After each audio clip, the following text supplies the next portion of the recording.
We are back to the usual, Pio not showing up in time.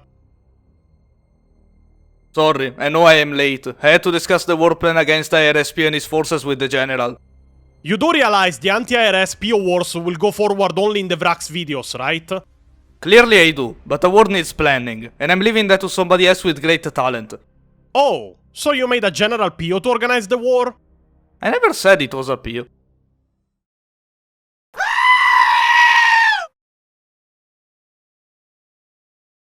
Fools may call these women abominations, hags and freaks. Only the wise know the sisters as the bravest of all humanity's saviors. They who battle chaos itself.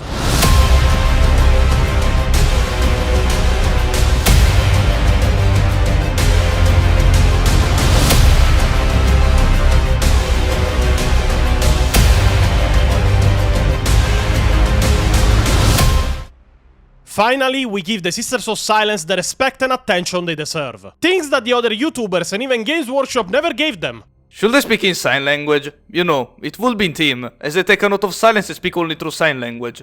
It would be fitting, but I see it hard considering you don't have hands. I lack knees, I lack hands, what do I even have? A butt, that's why you're not allowed to turn around. And here we are once again, the third episode of our unofficial beginner series to 40k. We have covered the Space Marines, we have covered the Imperial Guard, so we decided to move a bit away from the mainstream for once and talk about a faction that should get a lot more attention than it does currently. The Null Maidens of the Emperor, or as they are more colloquially known, the Sisters of Silence. But before we start, as usual, we wanted to thank all the members of our Discord, of our Patreon, and of our YouTube channel for all their support and help. I can't stress enough how much of our work is possible because of the support you guys give us. The month-long deep dives of research and all the time spent perfecting our videos are thanks to you and you alone. So if you want to support us and get unique perks in our Discord, other than access to the exclusive series of Lord Destroyers, consider supporting us on Patreon. We also recently landed on Subscribe Star and Ko-Fi too if you, for some reason, don't want to use Patreon. You can also find us on Twitch, where we play 40k games while discussing 40k lore with the people watching us. And you might end up playing with us too, as we very often play multiplayer games that we let chatters and viewers join. What the fuck? What happened? The Vortex Beast? What the fuck? What? Dreadnought, please kill the fucking thing! From when the Vortex Beast can be a boss! And as a little addendum, Xenos fans rejoice and be hyped for next video. A new series is starting centered on Xenos alone, that will be made additionally to our monthly lore videos. So wait for next video, and I hope you guys will find it satisfying. So, going back to the main topic of the video, today we will cover the entirety of the lore on the Sisters of Silence, and we will do it in the usual style we use in every What Is video. We will cover their origins, their functions, their story in 30k, and then their story in 40k. But first we need to answer a very important question. What is a null? Or a blank? Well, you see, as we showed in our very old video about the Cacodominus and the Catalexis Heresy, there is a very explicit scale when it comes to psychic abilities in 40k. But that scale doesn't go only in the positive, but also in the negative. Let me explain myself better. In this scale, from Rho to Pi, you have the most basic psychic potential available. That is the one of a normal human being. Because even normal human beings in 40k are psychers, minimally. They are just not strong enough to manifest any kind of ability. From Omicron to Alpha Plus, you have the positive scale, from weak Psyker to Emperor of Mankind. But from Sigma to Omega, you have the negative scale, from more resistant to null, or blank. A null or a blank, to put it simply, is a human that is born victim of a warp anomaly. And instead of being Psykers or even normal humans, they became a subsect of humanity with special abilities, that in 40k is defined as Anathema Psychana. Yes, people might hate our accent and pronunciation of English, but many very viewers love when we pronounce 40k Latin. Pio, Anathema is Greek. Oh. But at this point, a new question arises. The Sisters of Silence are all known as Null Maidens, so they are by definition all blanks. But what are the abilities and traits of a blank exactly? The Daughters of Anathema. The most singular thing about the Order is that each and every one within its ranks is an untouchable. A rare subset of humanity who casts no shadow in the warp, and whose minds are immune to psychic assault and an anathema to those with psychic powers. Their mere proximity is enough to cause psychics discomfort and pain, and in truth, they will even sow fear in the hearts of those whose minds are without the psychic's gift, no matter how strong-willed they may be. It is a simple and irresistible reaction to the fundamental wrongness of the untouchable, or as it is often put more melodramatically, a body without a soul. This curious and macabre phenomena goes beyond simple absence, as one might feel disturbed by a mannequin or automata which apes humanity but remains unalive. Instead, it is an observably preternatural effect, which seems to strike deep against the fundamental unconscious perception of all living beings as something malignant and contrary to the natural order of existence. There appears to be perceptible degrees of this effect, which vary from individual to individual, with some untouchables stronger in the phenomena than others, and it is from the strongest of these that the Sisters of Silence are drawn. So yes, they are called Null Maidens because they are all in the strongest bracket of the untouchables, or to put it simply, their mere existence is a bane for psychers of all kinds. Even normal humans can stand their presence in fact. But interestingly enough, their abilities don't work on humans alone, but also on other life forms and xenospecies encountered in both greater and lesser extent. There are in proof of this many recorded instances of the unsettling effects of human psychic nulls being enough even to unnerve the blind brutal savagery of rampaging orcs. While to the elder xenoform, psychically attuned as their race is, the presence of a human blank is a thing of acute existential horror. The Elder are mainly scared of the Assassinorum Blanks, however, the psychic nulls of the Culexus Temple, to the point that it is their version of a boogeyman. And little trivia, a Culexus assassin was responsible for the successful assassination of Aunva, the Tau Ethereal Supreme. Even in official artwork you can see the effect he was having on the Tau around him. However, the ultimate characteristic of a human null is that they are the perfect hunters and slayers of psychers. Untouchables such as the Sisters of Silence are almost impossible to affect with Imperial powers. Their minds cannot be taken over, their perceptions cannot be altered, and their bodies cannot be possessed. Even the cruder but more direct manipulations of the environment or ambient energy by the psyker, such as conjured fire or the hurling of debris by telekinetic force, is lessened and sometimes negated outright by the proximity of a blank. With psychic nulls such as the Sisters of Silence, specifically chosen for the strength of their gift, it is the case that their minds are not simply absent or inert to a psyker's mental perception, but howling abysses of darkness that not only negate psychic force directed at them, but actively interfere with the flow of the warp around them. The profoundly phobic reaction they cause extends to both human and xenopsychers, as well as entities and creatures of the warp, their mere presence a debilitating toxin. To make a simple comparison, where a normal human is a planet, and a powerful psyker a sun, a blank of the Sisterhood is a black hole. And now that you're aware of what a blank is, and how powerful the blanks chosen for the Sisters of Silence truly are, it is time to move to their origins in the history of the Imperium of Men.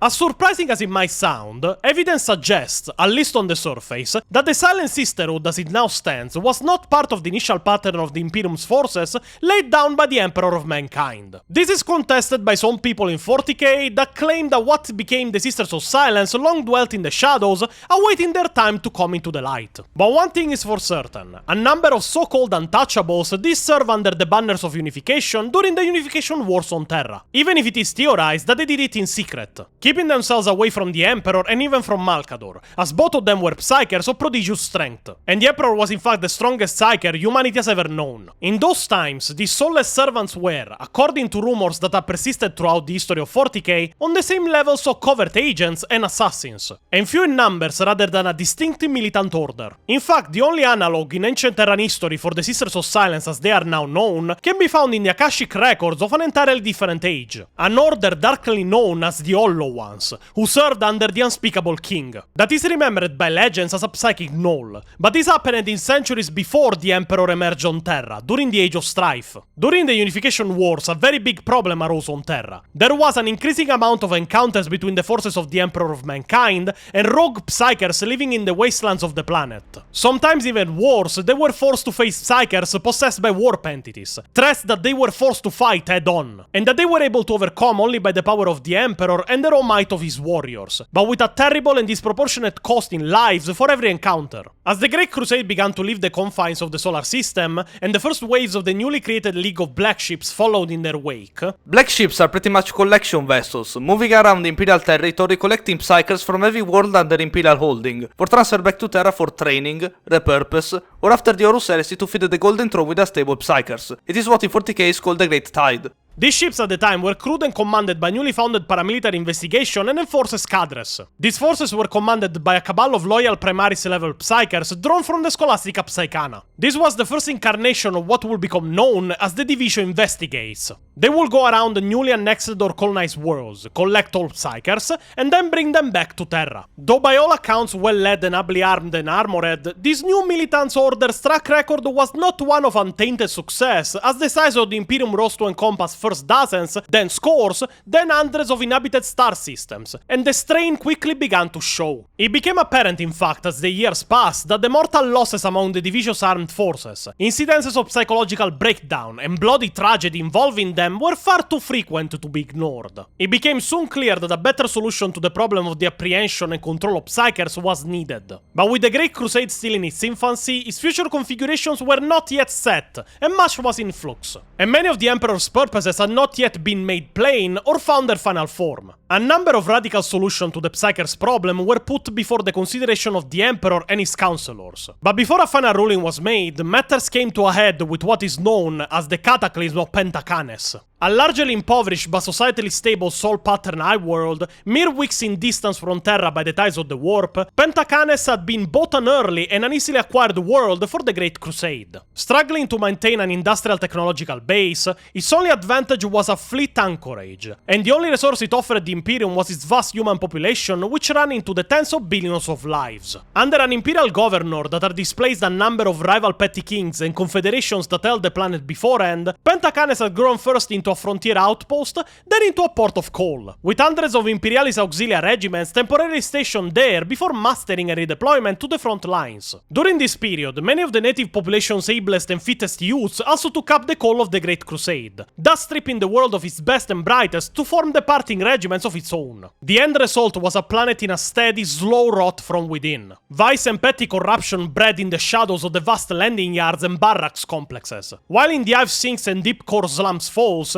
bypassed by the wealth that had come to the world's upper castes and bled of open prospect, dark beliefs and strange cults began to fester, despite the efforts of locally posted iterators of the Imperial truth and enforcement's purges to stamp them out. Eventually, intelligence appeared to the governor of a particularly dangerous doomsday cult, calling itself the Final Banquet, having taken root in a desolate slum sector known as the Distempora. The cult violently resisted any attempts to destroy it, and it was reliably rumored to be led by a holy family with the power to work miracles. The League of Black Ships was duly informed, and when the next tide vessel arrived in Pentacanes orbit, a division of heavily armed gun cutters was dispatched to descend into the Distempora sector, carrying a strong Division Investigate force to end the cult and seize its leadership, who were judged in absentia to be rogue psychers. What happened next is not known, but the gun cutters and their crews were never heard from again, and within hours all of Distempora was riven with a cataclysm of hideous and unreasoning bloodshed. This spread like wildfire, and a few hours later, all of Pentacanes' southern hemisphere was ablaze with an unending tide of riot, savagery, and slaughter. It became abundantly clear that some form of psychic force had been unleashed on Pentacanes,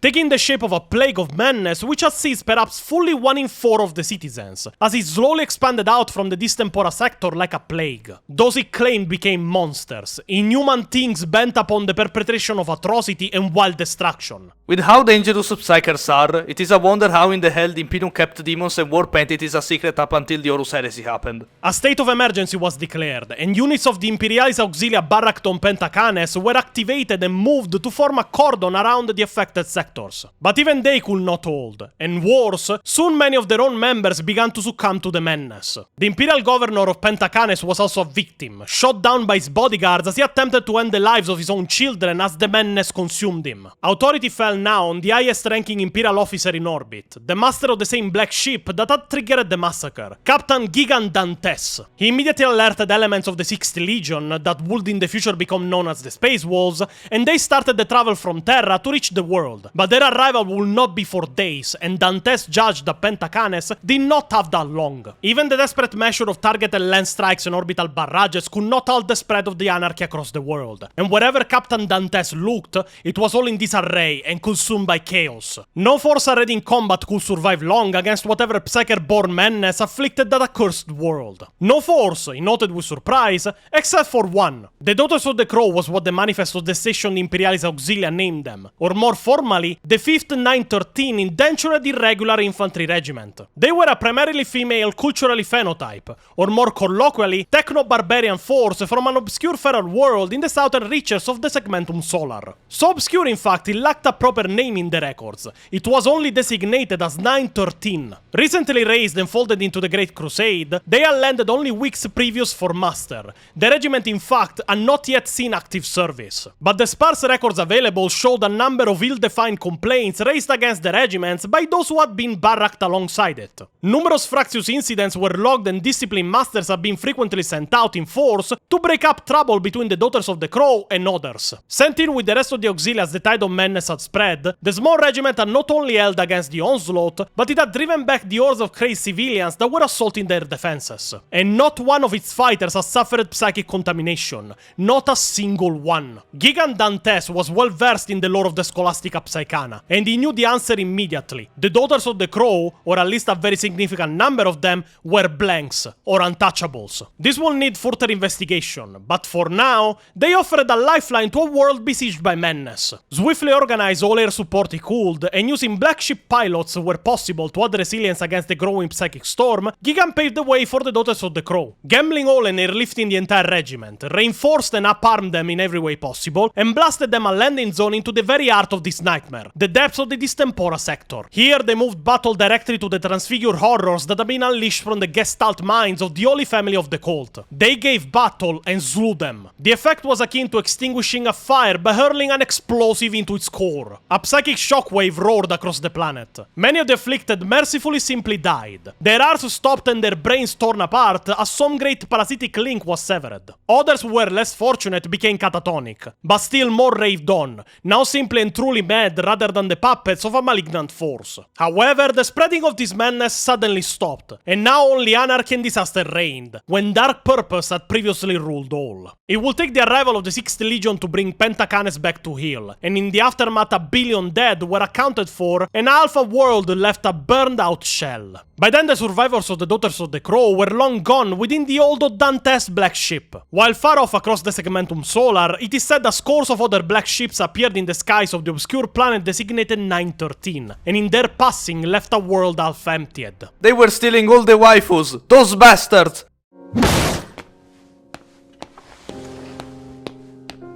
The events of the Cataclysm of Pentacanes stand in blessed isolation in the Imperium's records in regards to the origins of the Sisters of Silence, and it seems certain to many observers that 913 and its bounty of untouchables are to all evidence the core upon which the Remade Division investigates was formed, or so it seems. There are some that doubt the veracity of this account, when the rest of the history of the Sisters of Silence is shrouded in mystery. Others merely contest that the historical account has been doctored. Certainly, Lord Militant Luca Kulga, a century later in his treatise Notable Battles of the Segmentum Solar, was recorded as speculating that the whole Pentacanes affair was arranged. A kind of bloody experiment, a field test whose results were brought at the deliberate sacrifice of a billion lives. And the only two entities that could have orchestrated such an incident were either the Lords of the Divisio Telepathica or the Emperor himself. But an answer was never found about the events of Pentacanes. Others theorized that the Sisters existed from the Dark Age of technology, and awaited a critical mass of Nulls to come out in the open. Regardless, within an unknown exact number of years, but no greater than 4 decades since the Great Crusade, the Division Investigates became synonymous with a new militant order, that of the Sisters of Silence.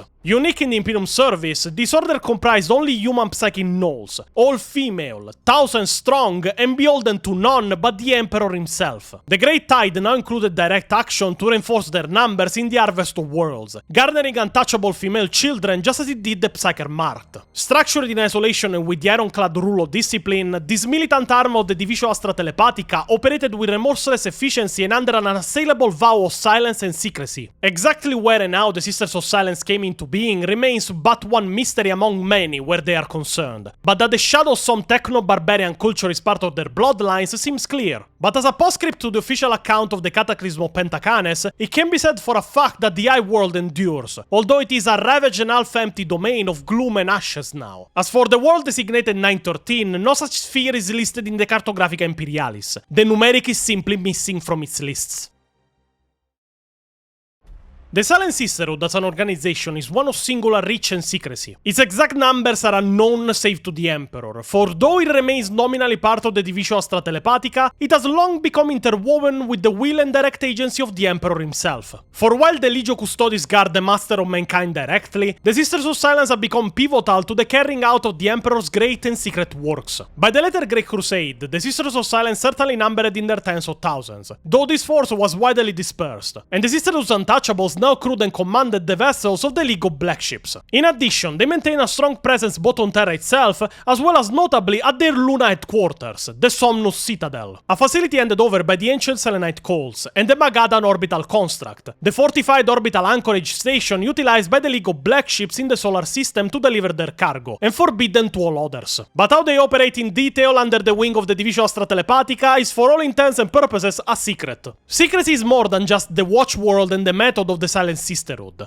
It is core to their very being. After their training is complete and their induction to the Sisterhood is confirmed, a process which begins when they are taken up in childhood, the final step on the path of the Order is what is known as the Vow of Tranquility, a solemn dedication to their duty unto death which manifests outwardly as the Vow of Silence, which gives the Divisio Investigates its more common title. From this point onwards, no Sister of Silence utters a single spoken word for the rest of their lives, not even under duress of pain, be it the stroke of a blade or the impact of a bullet. Further symbolic of this absolute vow is the portcullis-style armored gorget they wear as part of their panoply of war, which, often in combination with a death's head skull, has become identified with the Order in the iconography of the Imperium. From when the vow is taken, the Sisters of Silence will talk only in 3 different types of sign language. Thoughtmark, which is a complex sign language they use to express even deep concepts and ideas to each others, Battlemark, which is a less flexible sign language used in battle to give orders and battle signs, and Horse Code, which is a machine-readable version of Thoughtmark. If they need to communicate with somebody else outside their order, they might make use of what is known as proloquors, apprentice acolytes of the Sisterhood, themselves untouchables and warriors in training of various ages, and use them as intermediaries. If you read the Watchers of the Throne series, there is a funny moment where a sister comments about how weird seeing them converse from the outside must be, with this woman doing very fast and constant sign language in complete silence, or even violently doing them when angry. She even comments that they will be looked at as mad women by external eyes. But don't think for a moment that these women are only useful because of their Null abilities. The Sisters of Silence are an highly trained elite paramilitary force, and are trained to overcome any opposition that they may encounter during their duty. Be it deluded bystanders, mind-ridden soldiers, hordes of psychically puppeted corpses, or even armed cults at the art of a world's ruling caste. Given their particular duties, their training and tactical bias focuses on close-quarter combat, short-ranged, high-intensity warfare which often sees them fighting from a position of numeric inferiority and on unfamiliar ground, and their skill in such conditions is supreme. They are fearless warriors that are trained to take any action needed to complete their sworn duty. The Sisters of Silence are also extremely well armed, their armors fashioned like the warriors of old on Terra, but match the functions of the finest of power armors. And as confirmed in the first book of Watchers of the Throne, they are also made of the same auramite that composes custodian armor. They are equipped, depending on the situation, with long two-handed blades, bolters, flamers, or even more arcane technologies recovered from STC's databases or technology created by the Emperor himself. More studies were also enacted on them and on pariahs in general to try and understand what made them soulless anti-warp entities, but the results on the research of the so-called pariah gene have been inconclusive to say the least. The pariah gene, the exact biological source, as it is believed to be, which creates in a human being the state of psychic null. The so-called pariah gene is proven an elusive and ephemeral subject of study, and in testing no single gene at all. Such attempts to exploit or isolate it when pursued by both the Imperial Archaeotechnologies Corps and the Mechanicum during the Great Crusade early years courted disaster. And as a result, the Emperor decreed a general moratorium upon the study of the biological basis of the sacred null phenomena, affecting all but his own direct experimentation, should he wish it. What remains of those extant studies indicates that most attempts to synthesize, propagate, or even weaponize the psychic null were tragic failures or worse. Despite all this evidence, shadowed accounts of certain clades of the Officio Assassinorum and the dread and obscure Ordo Sinister also contain evidence of the Emperor's own engineered use of the psychic null in warfare. To others, however, the mystery of the pariah gene, if it truly exists, remains out of reach. So many unanswered questions revolve around these most arcane and dangerous of topics. Foremost are those which center around theories of how the pariah gene came about. Was it perhaps the result of Xeno's tampering of the human genome or some strange and terrible experiment of the dark age of technology? Or as the wildest theories state, is it some perverse evolutionary development against the warp-riven cosmos itself? There is also the observation that no space marine or custodian guard for that matter has ever been recorded as being a psychic null. This factor weighs the evidence of some scholar that within the space marine gene seed itself is perhaps a shadow of the Emperor's own genetic material, and a sliver of his own psychic power crucial to its process and success. If this is the case, it will be wholly an anathema to the pariah gene, and likely simply kill its implanted subject. It can only be speculated that if even a single legion of psychic null legionis Astartes had been possible, how very different history may have been. Just as without the involvement of the Sisters of Silence in the war and the Emperor's great work, Horus's treachery may well have ended in his triumph upon the broken throne of Terra. But, if you still doubt how truly powerful a Sister of Silence can become during a service for the Imperium, during my research I have found a passage that explains plainly what level of threats they can become capable to take on.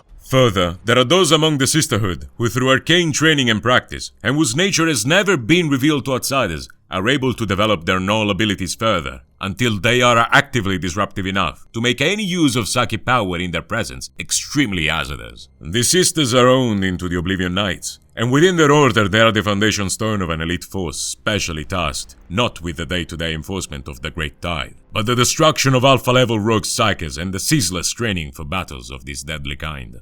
We explained what an alpha-level Psyker is capable of in our Cacodominus video. To put it simply, it is an apocalyptic enemy capable of destroying star systems if he so wishes. But I want to show you to what level all of this interesting and intriguing lore is both ignored by the community and wasted at the hands of Games Workshop. And to do that, I will have to talk of a character that should be a legend in the 40k community, but that many people don't even know exists. I am talking of the Knight Commander of the Silent Sisterhood during the Great Crusade and Horus Heresy, a woman known as the Soulless Queen, the incredibly powerful Null woman called Jenetia Krole. Assassin, General Avenger and soul-chilling terror, Jenetia Krole was a creature of dark legend long before she was committed as part of the Honor Guard, tasked with the retrieval of the Primarch Magnus, and later the raising of Prospero itself. Upon the battlefield of Tizca, Krole was personally responsible for the division of her ranks into Protectorate detachments for the remainder of the censor host, a matter which allowed them to ensure the near destruction of the Thousand Suns Legion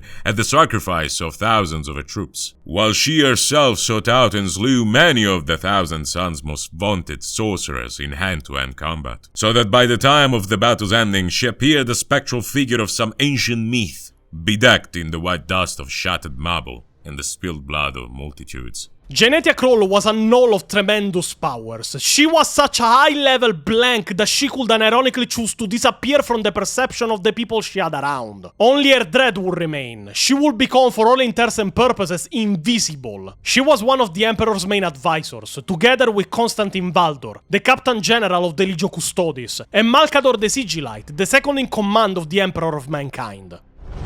A way he could express the enormity of his plan.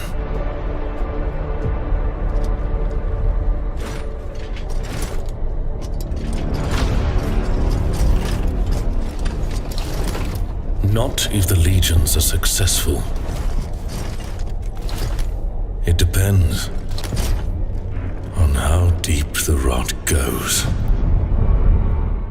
This woman fought in the Great Crusade and Horus Heresy, fighting in many of the most brutal battlefields that the Imperium had to deploy on. She also deployed on Prospero during the Purge of the Thousand Suns, together with the Space Walls and the Custodes. She led her troops in battle within the Webway against the endless legions of demons invading the human Webway and trying to enter Terra through the portal in the Room of the Golden Throne. During the Siege of Terra, she also deployed at the Eternity Wall spaceport, knowing that she would not return from the battle as it was a doomed effort. There she appeared invisible to warp entities, human attackers, and even space marines. She would even save Olanius' spears from a World Eater. As the port fell, Krole slew a high number of World Eaters in melee combat, until she found herself in front of Captain Karn, now completely corrupted and empowered by the Chaos God Khorne. And Games Workshop decided that the best way for such a character that was considered the most powerful Sister of Silence to ever exist to die during the Siege of Terra was by being randomly hit and one-shotted by Karn the Betrayer. I wish I knew the names and stories of the ones I've called the others. I do not. And even if I did, there will not be enough time left to tell them all. There are so many. So very many. And totality is here. Across the open quad below Tower 4 to meet it. World Eaters come, crushing and scattering the mutilated remains of the dead. They crush everything underfoot. Rubble, girders, flatboard, wreckage, bones, helmets, broken weapons, lives. The few effects the troopers were allowed to bring. The pics of loved ones, the little uniform kits of needle and thread, the trinkets and charms, the battered data slates some of them carried. I wonder if, in time to come, any of these things will be found. Will these battlefields be picked over, and the relics of our last day retrieved? Will they be mended and fixed back together, like a broken cup, and put on display in some museum of memorial? Will the data slates be read, the bones buried? Will they wonder who we were? Will they care?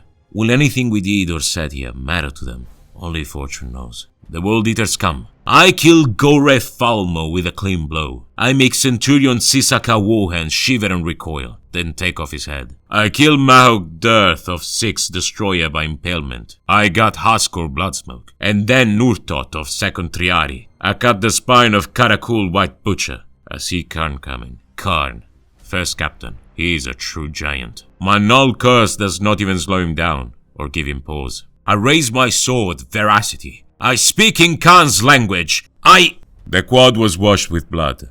Khan's rage was deeper than he had ever allowed it to be before. The blood god drinks deep. A flicker. Khan noticed the long number of his tally count had suddenly risen by 1. A moment of confusion. He did not remember making another kill. He did not see anything. But his axe is spitting blood.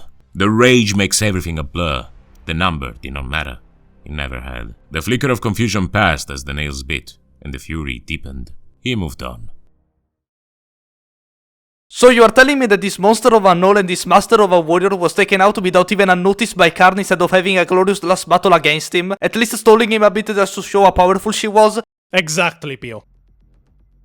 Okay, Games Workshop. Now I'm asking openly, what the fuck is your problem? In fact, let's be face to face, you have to answer me now. This is not the way you treat your fucking good female characters. You try to give us the myth of Amara Starte, and Seden in the Book of the Great Work spends his time insulting how stupid she is. You try to give us Erda, the mother of the Primarchs, only to make her one of the most hated characters in the entire universe and making the Heresy her entire fucking fault. You have failed in every single way possible to give in the last half decade a good female character to the 40k universe. And if we count Tarovalia Cash and Bayezara Gonades, if anything, by trying you made irreparable damage to several factions. And then you decide to kill off Jenetia Krole at the hands of Karn the Betrayer on the same vein of a fly being swatted off by a giant? This is the great female representation you want to give us? What the fuck is your problem? Answer me! I want to know! Give me the Varius bomb! I need to use it on these fucking writers!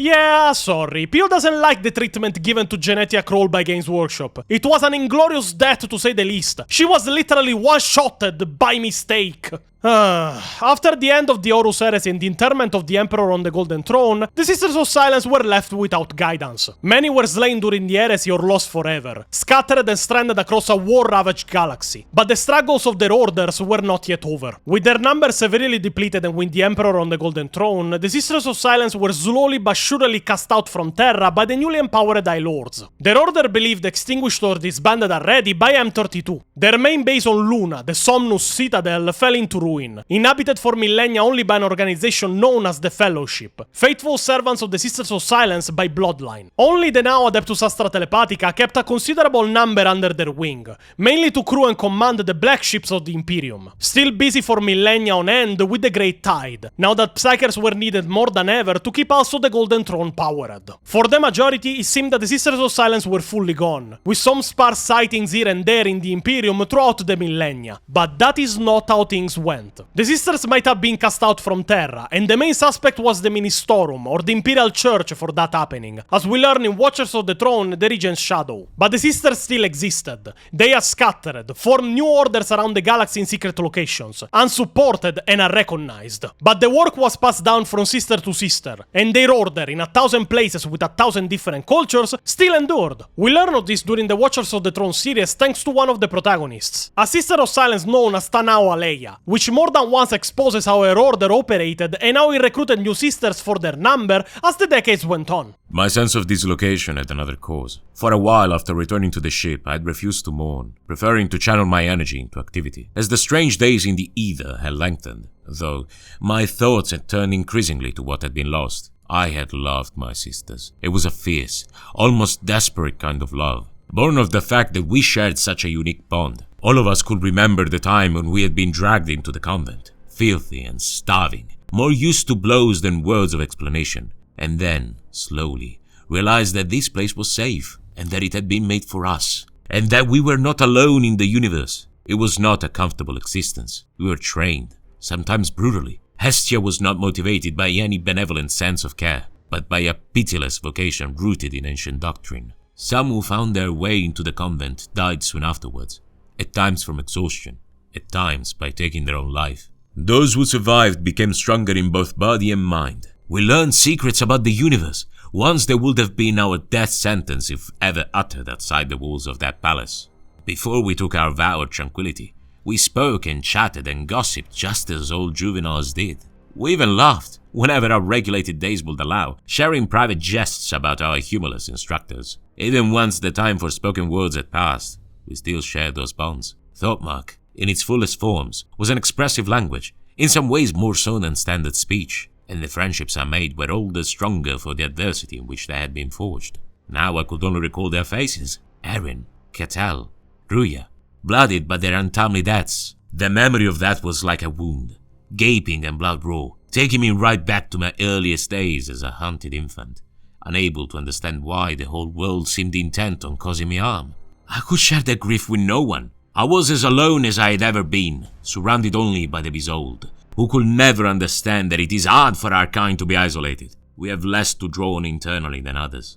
And the great irony of our self-imposed seclusion is that we need human fellowship more, for it temporarily fills the void lurking within our own hearts. In fact, in this series of books, we learned that much was happening behind the scenes at the end of M41 regarding the Sisters of Silence. First thing, Captain General Trajan Valoris had given the order to find and bring back to Terra as many members of the Sisters of Silence the Custodes and their allies could find, as something catastrophic was in precinct of happening, and they would be needed when it did. That event was none other than the fall of Cadia and the opening of the Cicatrix Maledictum, that would lead to what in 40k is known as the Battle of Lion's Gate. But we'll get there in a minute. And not only the Custodes were looking for the Sisters of Silence, but also Chaos was looking for them. In fact, the entire order of Sisters of Tanao Aleia was exterminated at the hands of the Black Legion, their base utterly destroyed when she arrived, before she would flee with an indication to reach Terra. We will later learn that this was a deliberate effort by the Black Legion and Chaos to take out as many blanks as possible before the Cicatrix Maledictum opened, so that the Imperium would be left even more defenseless to what was coming. In fact, her and their ship would barely manage to get close to Terra through the Cicatrix Maledictum before being found by Custodian Patrol, already carrying Sisters of Silence to reach Terra, where the Chaos invasion of Khorne had already started, and the Battle of Lion's Gate was already underway. And it is there that for the very first time in thousands upon thousands of years, Sisters of Silence and Custodes fought side by side once more. And even from the point of view of Shield Captain Valerian, they slotted together to create a fighting force of tremendous efficiency. In truth, I never saw Aleia fight her way towards me until she was virtually among us. She finds this extremely irritating,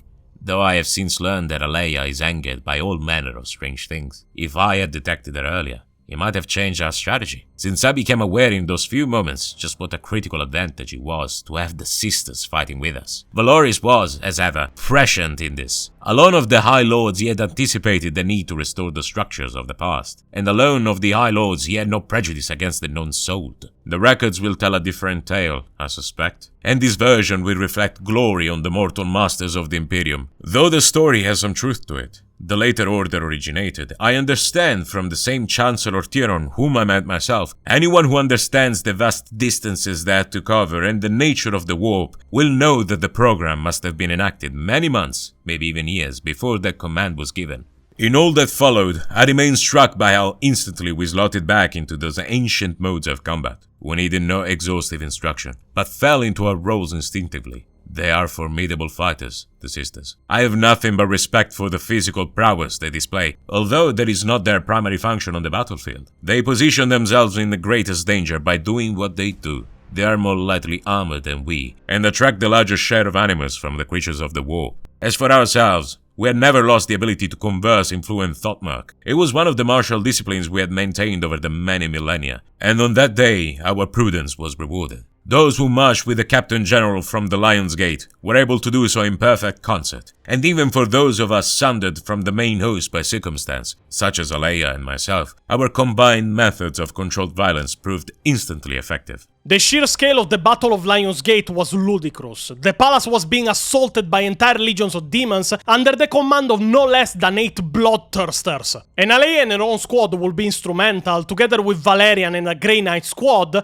in bringing down one of the bloodthirsters. In fact, if it wasn't for Aleia, Valerian would have been dead. Aleia and Valerian would also be instrumental in protecting the warplanes leading to Terra in the aftermath of the Battle of Lion's Gate. And by doing that, they made the Indomitus Crusade possible in the first place.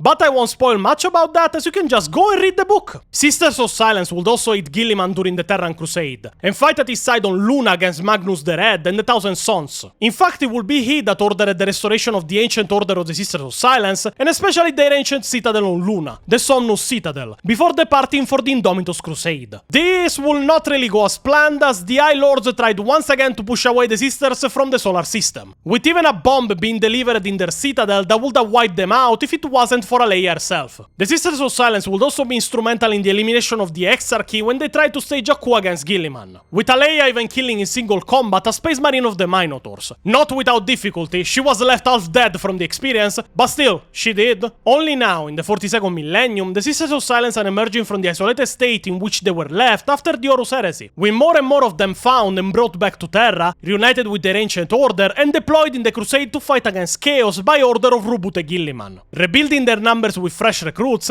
and ready to put fear in the heart of Chaos once more. And now, before moving forward, let's see what Lexicanum got wrong about this entire story. First thing first, the page about the Sisters of Silence mentions the Great Tide, which is the name used in books and codices to describe the harvest of Psykers and Gnolls around the Imperium. But when you actually go to the page of the Great Tide, it leads you to the page of the Imperial Tide, almost as if they are synonyms. They are not. The Great Tide is Psykers and Gnolls to the Black Ships. The Imperial Tide is pretty much taxes to pay to the Imperium. Not the same thing. Secondly, the world of 913 and the Daughters of the Crow are not mentioned at all in the page of the Sisters of Silence, but are mentioned in the page of the Cataclysm of Pentacanes. They should in fact be in both, as 913 was the world where the Daughters of the Crow came from, and where allegedly a great harvest of Gnolls happened. And the Daughters of the Crow themselves were either an incredible coincidence, or the first field test of the Sisters of Silence. I think they warrant to be mentioned. The page of the world of Pentacanes is completely empty, even if in the black books of the Horus Heresy where the Cataclysm is described, we get detailed description about the world before and after the events with the Daughters of the Crow. The page of Gigant Dantes is completely empty, and the name is actually written incorrectly. I suspect the same guy that worked on the page of Luft Euron during my series on the Badab War worked on this one too. And lastly, the only mention of Luca Kulga in the entirety of Lexicanum is only in the Deutsch version of Lexicanum, as usual, but even there, his page is completely empty. And this is the full story of the Sisters of Silence, from their abilities, to their origins, to their Horus Heresy status and subsequent fall from grace, all the way to the 42nd millennium where they are finally rebuilding to their old glory. So every time you hear talks about female Custodes, remember what Games Workshop took from you, by shoving the Silent Sisterhood aside in the name of politics. If anything, this video made me angry like never before. I'll be in my basement, eating pizza and playing Super Mario. I don't think you can be more stereotypically Italian than that, Pio. Ingula Sorreta e Games Workshop. Oh, okay, managed to be even more stereotypical.